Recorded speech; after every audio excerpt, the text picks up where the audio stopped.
dalam kehidupan kita, kita harus membangun dalam amal kita, bahwa amal kita benar-benar menjawab seruan para nabi dan para rasul. Nabi yang mengajak kita pada ketaatan kepada Allah, amalan kita menjawabnya dengan ketaatan. Nabi yang mengajak kita untuk meninggalkan maksiat, amalan kita menjawab dengan meninggalkan maksiat itu. Nabi yang mengajak jalan-jalan ke surga, kita pun berada di atas jalan-jalan itu. Nabi yang melarang kita daripada jalan-jalan yang akan mengantarkan kita ke neraka, kita pun takut dan berhamburan lari dari jalan-jalan ke neraka itu. Itulah yang diinginkan Allah tabaraka wa ta'ala ketika Allah subhanahu wa ta'ala menyampaikan kepada kita pertanyaannya nanti di padang mahsyar, madza ajabtumul mursalin.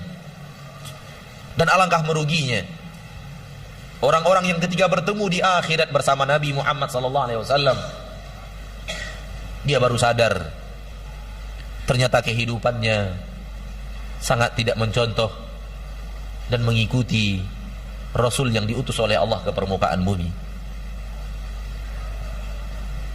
Di dalam surat Al-Kahfi Allah berfirman, "Qul hal nunabbi'ukum bil akhsarina a'mala alladzina dhalla sa'yuhum fil hayatid dunya wa hum yahsabuna annahum yuhsinuna sun'a."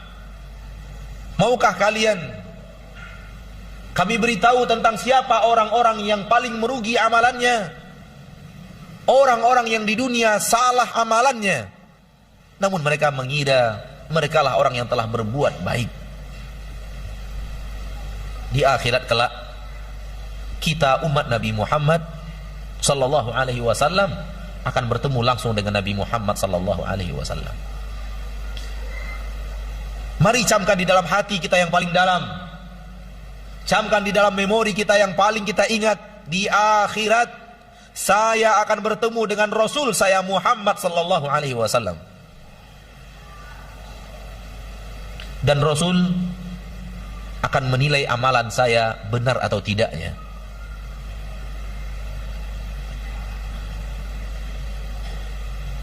Jangan kira bahwa apabila kita sudah beramal lalu kita yakin pasti amalan itu akan diterima di sisi Allah. Yang akan diterima di sisi Allah adalah amalan kita yang sesuai dengan risalah Rasulullah, dan Rasulullah SAW yang akan menjadi saksi di hadapan Allah sesuai atau tidak sesuainya.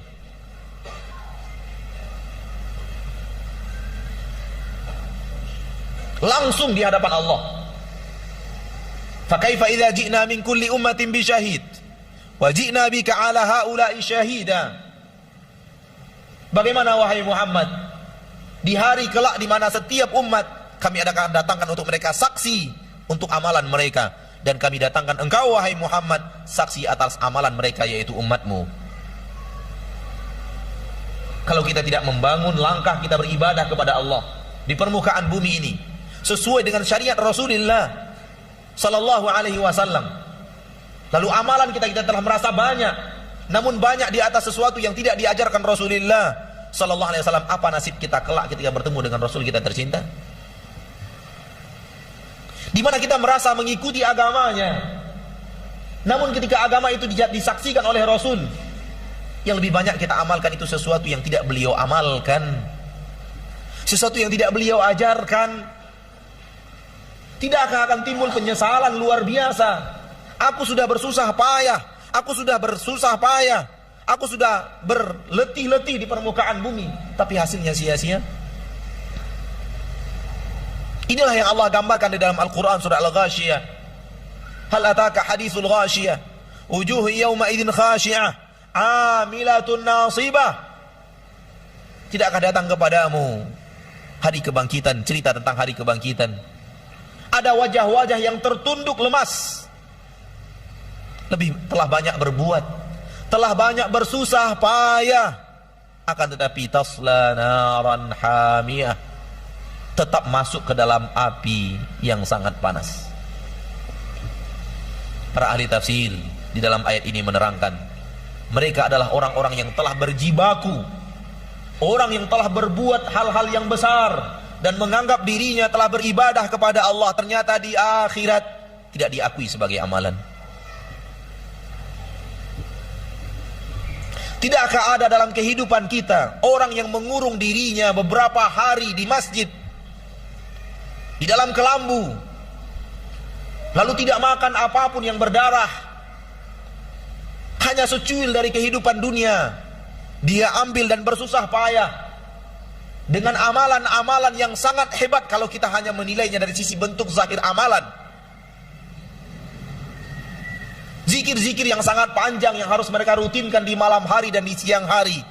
Mereka melawan kantuk, melawan nafsu dunia, dan di antara mereka bertapa di gua belasan tahun untuk mencari agama dan kesolehan menurut mereka. Bukankah ini pekerjaan berat? Ada orang yang puasa 7 hari berturut-turut tanpa makan dan minum. Ada orang yang berpuasa 40 hari tanpa boleh makan apa-apa selain yang berwarna putih. Semua itu adalah pekerjaan berat. Semua itu adalah pekerjaan berat. Namun pernahkah mereka bertanya dalam kehidupannya, apakah pekerjaan-pekerjaan berat ini sesuatu yang diajarkan oleh Nabi Muhammad SAW?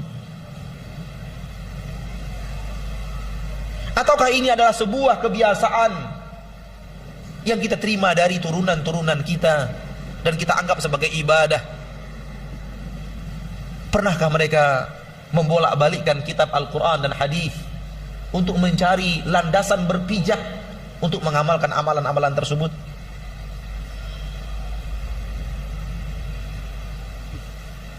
Lalu bagaimana kalau nanti bertemu dengan Nabi Muhammad SAW dan amalan-amalan berat itu tidak diakui sebagai agama yang pernah beliau ajarkan kepada manusia di permukaan bumi? Karena beliau tahu mana yang beliau ajarkan dan mana yang tidak beliau ajarkan. Inilah hal yang wajib untuk kita hadirkan dalam amalan kita, sehingga beramal di atas sesuatu yang benar-benar ada keterangan yang jelas dari Nabi Muhammad. Walaupun jumlahnya tidak banyak, kata para ulama, itu lebih baik dibanding kita mengamalkan amalan-amalan berat namun tidak jelas keterangannya daripada Nabi kita tercinta Muhammad SAW. Itulah agama yang difahami oleh para sahabat dari Nabi Muhammad SAW, sehingga terlontar dari mulut Abdullah bin Mas'ud, sahabat Nabi kita yang mulia SAW, al-iktisadu fi sunnah, beramal tidak banyak tapi benar-benar di atas sunnah Rasulullah yang jelas, khairu minal ijtihadi fil bid'ah, lebih baik daripada amalan yang sangat banyak, kerajinan yang luar biasa tapi tidak di atas sunnah Nabi Muhammad SAW.